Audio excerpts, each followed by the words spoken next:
I never did. He's in the It's like calling it X. I'm not, nigga. It's Twitter. It's Twitter. What the fuck is we talking about? Meta, nigga. If you don't get on Facebook, what are we talking about? What are you doing? Okay. Oh, no, we're not doing that. Okay, now, picking back up to what you were saying earlier, that was a dope move. Holy shit. You said a very bold statement that NXT is the best women's division in all of wrestling right now. Yeah. You said better than SmackDown. Correct. You said better than Raw. You said better than AEW. That's correct. I feel like you left out TNA, but I mean, it is what it is. That's not the point. No disrespect to TNA at all. That's not the point I was going to raise. Okay. Now, I am not well versed, but I do know they exist. Does that include WoW Wrestling too? Or WoW? Yes.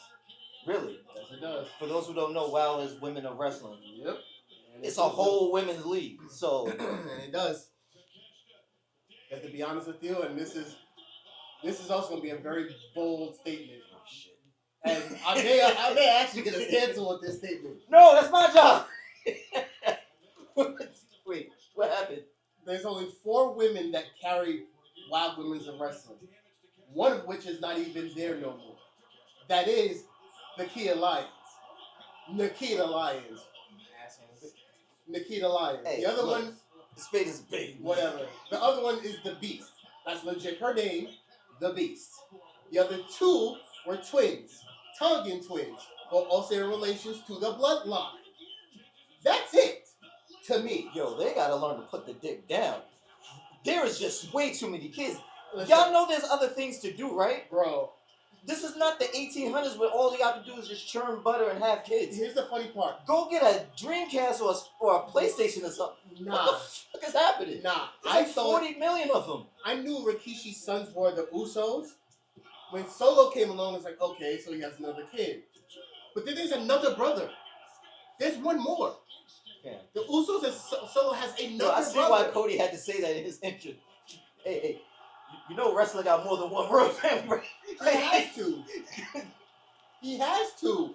Yo. There's mad different families. If one more cousin get called up, we just gonna have their own division called Bloodline Wrestling. I'm weak. Like, fuck it. What are we doing? Weak. Yo, that's a dope ass storyline. It'd be Raw, SmackDown, Bloodline. People talk about Bloodline Championship. There you go. Bloodline World Raw's gonna have to change their colors. Bloodline is red and black. Jesus Christ. That's why AEW switch up with the multicolor. Shout out to AEW's inclusion. Anyway. Okay, with that being said, as a far-fetched hypothetical, what color scheme could you possibly see Raw having if it wasn't the red and black? I don't know. It has no. That's why I would never get formulated to Bloodline happen. Because Raw is always associated with red. Just like SmackDown is also always associated with blue. Speaking of the different divisions, do you feel like Evolve or even Speed to some degree is this generation's Sunday Night Heat? That's a good fucking question. Excuse my French, but that's a good. I told you it's like Roger Dyke, man. Honestly, for those who don't remember, Sunday Night Heat was like it was wrestling came on Sundays, obviously, but it wasn't the top names. It was where other people could get their shit off. It's where you would have your Perry Saturns, the Dean Malenkos, who else? Brown wrestled on there. Yeah. When Billy Gunn was going through his tag team transition to go to the one Billy Gunn, yeah, he started doing that new finishing move, which I actually started using in SmackDown vs. Raw. Yeah, honestly, that's when R-Truth was K-Quick. Yeah. He was wrestling on there for a while. The Headbangers was on there for a while when they started moving lower down the card. Like, I remember those years, man. Sunday Night Heat used to actually be on right before the pay-per-views, too. They weren't PLEs. They were pay-per-views. That's a fact. I remember those days. I would say that. Maybe not Speed so much. Maybe not Speed so much. Maybe more Evolve. Yeah. Because dream scenario for Evolve, and it is the same way how they had the scenario with NXT. You would hope somebody out of NXT would become like your WrestleMania headliner. How many people have come from NXT to become WrestleMania headliners now? Seth Rollins, Roman Reigns, Charlotte Flair, like the Sami Zayn. The list goes on. All these people have come through NXT. Bianca Belair, which you see me on camera saying, is the first ever homegrown NXT superstar. She did not wrestle independents. She came up on her own through the system, getting picked up by Mark Henry from doing like triathlon stuff. Yeah. And look what she's become. She's become one of the best female wrestlers of all time. You can only hope Evolve will have one person have that same situation happen. But they'll have the longest damn path I'll ever see, man. To go from the independents, Evolve, NXT, in the main roster, long. Yeah. But do you think like people like Bianca has made the road a little bit shorter or a little bit easier to navigate? Because you also left out the fact that yes, she is the first homegrown, she's the first woman and all that, but she's also the first black woman to headline a WrestleMania event. Amen. And I saw somebody say this too, and it's true, but that's try to celebrate the positives. Somebody said we shouldn't be celebrating first in 2024, 2025 anymore, because that only shows how little we've actually come. It's like we're still breaking barriers in 2024, 2025. It's like it shouldn't be the case. No. But I like to think of it of the glass half full. It's like, yo, that's still an amazing feat. She's still, that's not take that away from her. No. It's still hard work to be able to do that on such a grand scale and still, not let that overcome you. True. So, yeah, man. It's tough, though. It is. It's tough because we constantly try to get out of stigmas. Like, the one reason why, and I'm glad you're getting to watch AEW, is because you watch Swerve have a whole fire-ass match with Ricochet, who you also saw from WWE, and I was able to tell you without making that big thing, oh yeah, well, Swerve is the former world champion. Actually, he's the first black world champion. I didn't even have to add that.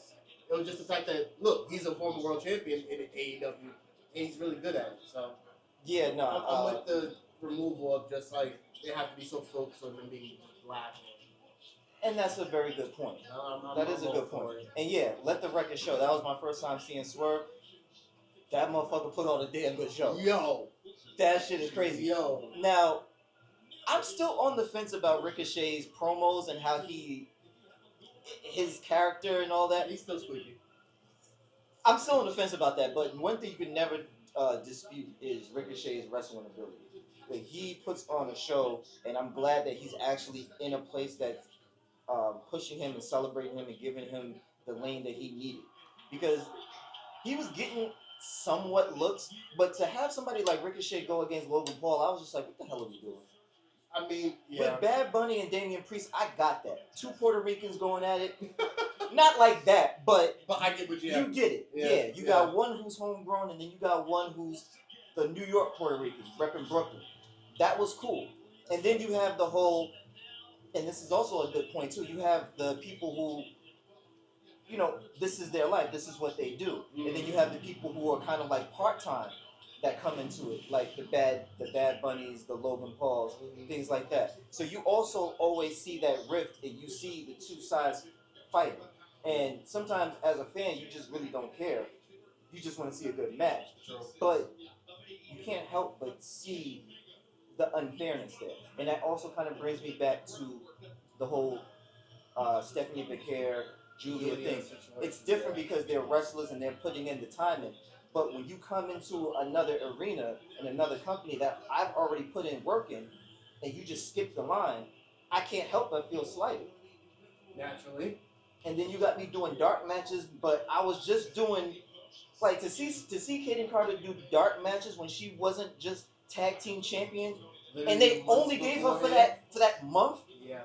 Right before Christmas, they took that shit away. I'm like, yo, fam, y'all got to do better. Yeah. And honestly, haven't had nothing with her since, and that kind of hurts me. It hurt. Honestly, I really fucks with Kaden Carter a lot. I do. And I fucks with Katana Chance as well. They're both, like, by themselves, they're very great. And that brings me to my next point. I'll ask you this. When do you feel it's a good time for tag teams to disperse so one or both people can become greater than what they already are? This is going to sound like a loaded thing to say, when it makes sense. When Montez Ford was mentioned, we love Montez Ford. This is a Montez Ford household. That's a fact. This is a Montez be going in. This is God is good. God is good. I don't want no smoke because I have my boys on another podcast that caught smoke from Montez on Twitter. Oh shit. Yeah. But shout out my boy Gresh. He didn't catch the smoke, but his boys caught the smoke from Montez about it. But they were saying some shit about Bianca. Yeah. God is good, bro. But what I will say is there needs to be a moment where it makes sense for both parties. I get it. Montez is great. But so is Angelo Dawkins. He is. Angelo is fucking good for his size as a big man and the way he moves. I agree. When Montez got that spot in the Elimination Chamber years back. Oh, man. Yeah. He showed out. Yeah, but he did that little drop from the top. He showed out. But Street Profits are good together. There's nothing wrong with them achieving singles goals. But there's also nothing wrong with, for example, let's say now Montez all of a sudden, they get the tag team championships. Montez gets thrown into a random U.S. tournament like they randomly do on WWE. He gets to the finals. He fights LA Knight. Angelo Dawkins out there. Trip LA Knight up. Hey, we got a new U.S. champion. There's nothing that should stop them from achieving singles goals. Same thing goes to Angelo. Why not? It doesn't cause to have a split. I feel like people just call for a split for no reason. It doesn't, like New Day. Why does New Day have to split? I think. Why does what's the other tag team? Oh my goodness! Someone called for it to split recently. DIY? Yeah. They don't have to split. I don't know so much about DIY, but I do know when it came to New Day, this is the 10-year anniversary. They needed something fresh. They needed something new. And for me personally, I was waiting on the clearance from Big E to come back. I think a lot of us was. You know, or something, or at least be a manager, motherfucker. Like, you don't need to be in healthy form to be a manager. Look at MVP. What the hell? So I think we were looking for that, and I think that it worked out the way it was supposed to work out, because sometimes when you want to predict something, you want something, it takes away the excitement when it doesn't come the way you thought it would. Yeah, that's true. So seeing them become heels now, it's like, okay, this is fresh, this is something new. You know, we used to cheer for them all the time. Now we're actually booing them. So it kind of reignites more feelings towards them, because there's only but so many times, you know, you either die a hero, you know how it goes. So I think it's fresh for them. That's true. All right, so what match is this? So this is a steel cage match between Will Ospreay and one of his former team members, Kyle Fletcher. Okay. But Kyle Fletcher has now become a real pain in the ass. So it's hard to really give a full backstory to it, but long story short, you know, always have that 3-man team. Mm-hmm. One guy is the obvious star leader, and then you got one as the muscle, and then you got the other person that's kind of the next one up. Kyle Fletcher. Okay. So when why is motherfucker in this bitch looking like Sub-0? You look like somebody from Mortal Kombat. I need the light to hit him better, because I don't know what's going on here. He looked like he's in the Mortal Kombat joint where he's about to fight Goro. I'm dead. So he looks like the created character that you just didn't do anything with yet. I'm gonna get a water. I'm getting something. You want a water? I'll take a water. Yo, I'm fucking dead. That one got me. Keep that in the recording. Is that a hoodie? What is that? What the hell is that? It looked like a duck bill. Like, what the? And what material is that? What is that? Velvet? Fuck. I'm done. I don't know. I don't know what's going on. Like, blame my ignorance, okay? This is my first time watching a full AEW match. Now, when I'm at work, when I used to be at work, the TVs would be right there, and they would have a bunch of different. Thank you. They'll have a bunch of different channels, so I'll catch up on the news, and Wednesday nights I'll be able to watch AEW, so I'll see things, but I just don't know what I'm seeing. I'll just be like, oh, that's dope, or whatever. But yeah, this is my first time really sitting down. I am thoroughly entertained. I will not take anything away from them. I'm not going to sit up here and be biased, because WWE is what I grew up on and all that. It's like a spade is a spade. This is really good wrestling. Now I'm not so sure about the storylines. Right. You're filling in the blanks for me. The best but I can here. At the end of the day, storylines is only carry but so much. Eventually, it has to come to a head, and it has to be wrestling. Yeah. So they definitely have that. I'll give them that. So the good part is, that's why I love doing this first episode or whatever we're going to culminate this to, because I'm like doing it on a pay-per-view, because I paid full price for this shit. I was trying to not to view. I paid for this, but this being an AEW pay-per-view, knowing that I knew me and Leak already knew what we knew about it, this was perfect. I think this turned out perfect. Yeah, definitely. Would I like to have seen more women? Sure. But, hey, it is what it is. You can join the many fans who also agree with you. Because I also agree. There should have been more women's matches. I mean, well, to be fair, what did we have? We had Tony Storm and May. What's her name? Mariah May. Mm-hmm. And then you had the Mumu. What's the name? And Mercedes. And Mercedes Moné. Shout out to her because I heard so many good things about her, and to actually finally see her wrestle, it lines up. It checks out. Good. Yeah, she deserves every belt she has. Was there any other women that we saw? Or no. Was that it? That was it. Wow. Cause you go over to SmackDown, it be mad chicks featuring LA Knight. Like that'd be it.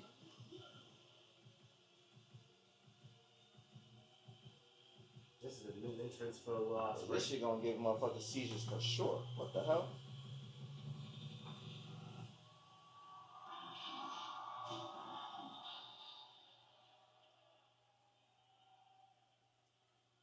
You know, I actually read just recently. Hold on now. Okay, so this is Osprey. Mm-hmm. Okay.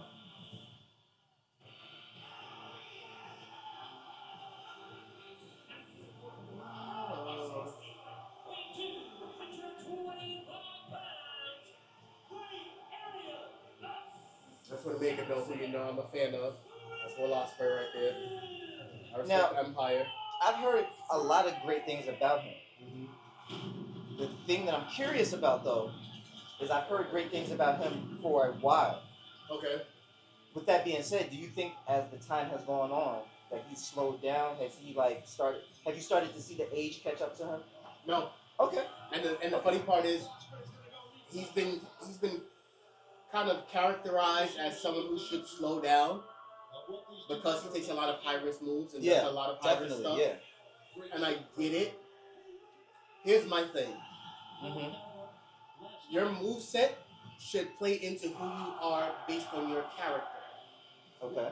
If you're a high flyer who's a good guy, some of those risks are warranted. If Ospreay turns around and ends up being like kicking somebody in the balls, a la like fucking Cena and yeah, you don't really need to be. There's no more high flying moves. I'm working the leg, bro. You're getting this leg stomped out today. Yeah. You're getting this ankle worked on. Nah. Okay. And you'll get an occasional, let me fake do a backflip. Nah, that's it. Yeah. Let it get to that point. For now, he knows his body. He knows his limitations. He's a grown-ass man. Let him work. Okay. I agree. Let him work. Only reason why, one of the reasons why I asked is because, like I said, I started watching wrestling very recently. I think the match that I keep referring back to with Nikita Lyons and Kaden Carter was that was like maybe 2022, if not 2023 maybe. If I'm not mistaken, more, I think more 2022. So, with that being said, there's a lot of things that I missed. One of the things that I missed, and I'm glad that I think it was you or Lee who posted that in the group chat with us, was that 6-man tag with the Shield versus the Wyatt family. Lee posted that, yeah. I've heard great things about Seth Rollins, but I had no idea he was such a high flyer, such a risk taker. I've seen like little clips here and there. Obviously, I've seen the big, he tried to do the A-Town stomp on Randy Orton. He caught that crazy RKO. Like, I've seen some things, but seeing those highlights, 85% of those highlights, and I'm going to try to see if I'm going to post it in, the Bell to Bell social media so you guys see what we're talking about. But 85% of those highlight moves from the Shield side was Seth doing some shit. Yes. And that brings me to my point that it's like as time has progressed, you see he's kind of slowed down a little bit. He's not as agile as he used to be. But the man is like Jadakiss. He can't drop a bad match. He can't drop a bad verse. Take all of that away, it's like, so that's the only reason why I asked that about Ospreay is because I don't know his age. I don't know if he's the same age or whatever as Seth, or maybe I don't know if he has the same injuries or whatever the case. But I just want to make sure that if I'm watching Ospreay, am I watching the Ospreay that people have told me about this whole time, or am I watching the Ospreay of somebody that has started letting age catch up to him? No, you're watching 31-year-old Will Ospreay, full of joy in life, doing what he does best in there, to the best of his ability, honestly. Currently, Seth Rollins is 38. Okay. So it has a good 7 years on him. That's also 7 years of experience and 7 years of wear and tear. Yo, did we jinx this? Yo, Os, my bad, man. Yo, don't let me. Ospreay. So what y'all don't see? Ospreay attempted an Oscar. Don't let this be the reason why we go viral. Not the Oscar, when he does his enziguri, when he does the backflip and off the ropes, but of course his foot hit the damn cage. Oh man, that was a little bit of a jinx. That's crazy. But there's a lot of things Ospreay does that I see, and I'm like, yo, you can see the influence. Like one of his favorite. Guess what his favorite all-time company is? His favorite all-time company? You talking about wrestling companies? Yep. Past or present, or both? They exist currently. His favorite wrestling company? Would it be a company that I know? Because Indonesia, the South American market. Like, I don't know that. I know WWE. Dragging. Okay, all right. His favorite wrestling company. Shit. Okay. Damn. Alright, that was dope. His favorite wrestling company, I don't know. Would it be WCW? No. Well, you said currently. So, would it be TNA? Going north. Yes. TNA? Okay. Guess what his favorite wrestler is? One of. And it's a TNA wrestler? Used to be. My TNA IQ is not that great. AJ Styles. AJ Styles? Okay. You'll see why. AJ's a beast. Yeah, he's definitely a beast. I just saw the video where he was talking about when he was doing that. I forgot what type of match it was, but he was hanging on the ropes. And then he got drop kicked. Yeah, bro. And he was like, yo, I thought I was going to bounce on my head. I was like, yo, you see the way he tucked this shit? AJ Styles. Like a sushi roll. Oh, leaking. That boy leaking. Damn. What happened to that boy? Rub it in the gate. Yeah. Rub it in the gate.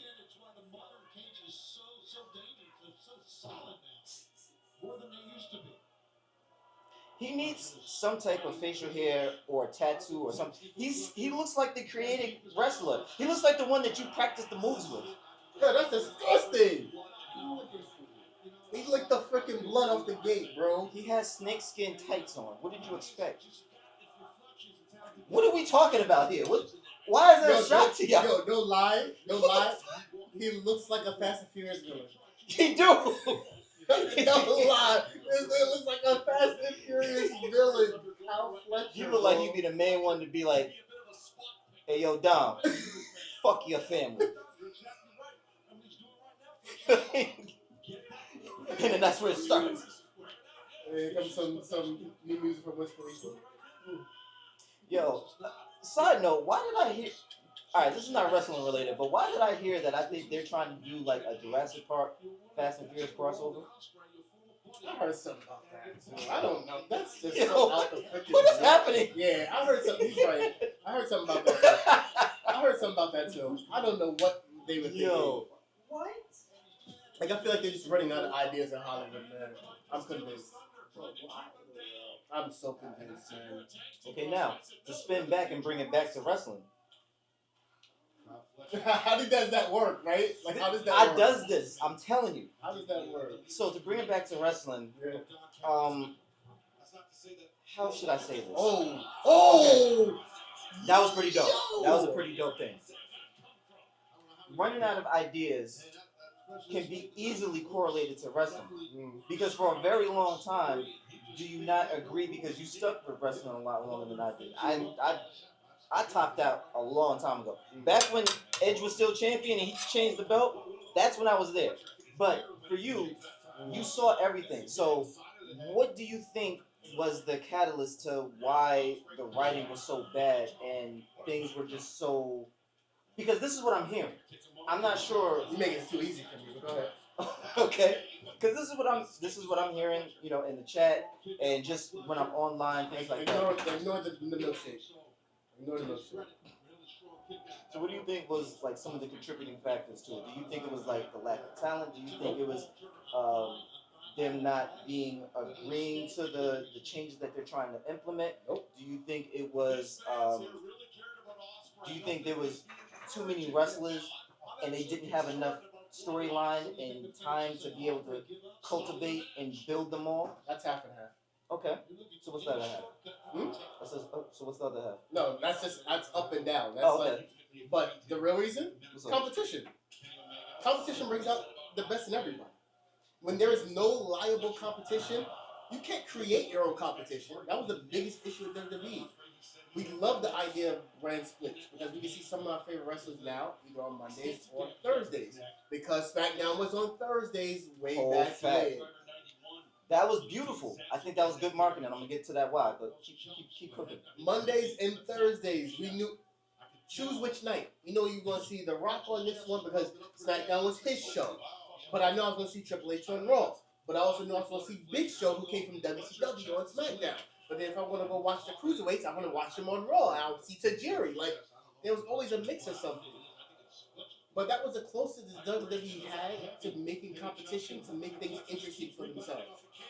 The shit didn't get better until all of a sudden TNA started getting bigger again and ECW tried to establish. Even now, WWE is at their height because they had that competition from AEW. I don't care what nobody's saying. One can call themselves a professional wrestling company, and another place can call themselves sports entertainment company. But they do the same shit. Yeah. They acquire talent the same way. Competition breeds. It's like iron sharpens iron. I agree. It's like us doing a podcast. I know there's plenty of other podcasts done by people we both know personally. They do their shit. This is our shit. They not like us? Why the hell, Philly? Come on, son. You know I gotta talk my shit. I got my belt for a reason. I dare that. We can have a pot off. What's good with it? First episode. Let's have a pot off. No, our takes will be better than theirs. We're not doing a pot off. We just started. This is even the continuous first episode. I'm sorry. I'm always gonna ride for my team. I'm always gonna rep my shit. We talk better. We look better. We dress better. We outside more. Yo. We attract more female attention. Come on, son. Let's do it. Let's have a pot off. If you seeing this and you feel some type of way, you want to be in your feelings like Drake. When the Control verse came out, come see us. Come DM us. It's public. I'm so dead. So I guess that means we're continuing this weekly. Why not? Continue it daily if we got to. What's up? No, we're gonna pop up on Tuesday. Hey, y'all still ain't say shit? All right, I'll see you tomorrow. Same time, same place. Y'all know what it is. But anyway, in all seriousness, you did say something I want to circle back to. Yeah, you was talking about, very briefly, it wasn't the big point, but I do want to highlight that. You was talking about back when SmackDown was Thursdays and not Fridays. Once again, from a business perspective, how do you feel about SmackDown being on Fridays instead of Thursdays? Because I'm gonna only say this. I'm gonna say it why I'm asking. Okay. As a child, I think. Now that I'm an adult, I can see the business aspect of it because when I was a child, I would watch SmackDown Thursday nights, 9 p.m. or 8 p.m. Great. 2 hours, fire. What happens? First thing we talking about Friday morning in school. Now, fast forward to now, it's Friday night SmackDown. Number one, there's no school to talk to with your friends anymore. Right. Now, granted, the times are different. Social media, you can always be in touch with your friends. It's a little different. It was a vibe when you would come into class. Yo, you saw what DX did. Blah blah blah. Like all that match was crazy. There was an excitement in the room when we would be passionate talking about these matches. I feel like that's taken away. And going back to business, I feel it's a little bit more risky to have my wrestler partake in a match on Friday night to now have to then do a PLE the very next night, as opposed to Thursday night SmackDown. At least you get some night of reprieve to heal, to rebuild, to restructure, to get your mind right. What is your take? But hence why they do stuff like having Chelsea Green defend the title on SmackDown rather than her defending on the PLE the next night. Because at the end of the day, the marketing is old school. Perfect example. I want people to tune into this podcast, but you're going to tune into this podcast. Why? Because he has a belt. And it's spinning, nigga. It's spinning. It's spinning. The selling point is people, kind of like how AEW is doing this whole storyline with Jon Moxley now. He doesn't show the belt. But you come to look at the belt. It's the marketing tool. It drives the whole company. Going back to what you're saying now, you know who you were seeing on Thursdays and Mondays, whatever, and going back to school the next day on Fridays. Because now we're in this social media age, they haven't made it such importance anymore, and I think it takes away from it. It takes away from it a lot. I do miss it being on Thursdays, but business perspective, you know who also is on Thursday now? Who? TNA. Who just did a partnership with TNA? WWE. They did? Yep. Oh yeah. You didn't know that? Wait, because TKO owns TNA, doesn't it? No. WWE did a partnership with directly with TNA. That NXT superstars would show up in TNA. And TNA that makes sense. Yeah, because that's how you got the Moose guy going against Over here in New York. Okay. Which by the time we record this again, it would have happened. I think we should talk about it a little bit. Oh, definitely. But yeah, exactly. Jordan Grace, easy transition. WWE, she shows up a few times with WWE. TNA girl, takes care of her dates. Now she's in NXT full time. You can't leave out 2025.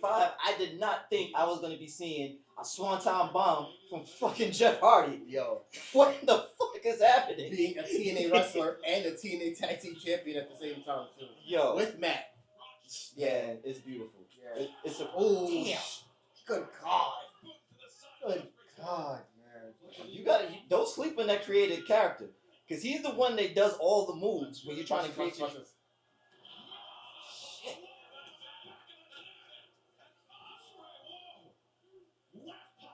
Well, damn.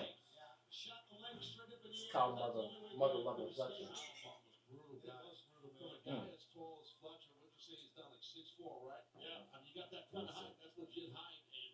But yeah, what the last thing we're saying? We'll leave that as it is. Yeah. Now, do you think? I like how you was mentioning steel sharpens steel earlier. When you have competition, you're only as good as your competition. Sometimes things will fall flat because you just have nothing else to do. There's no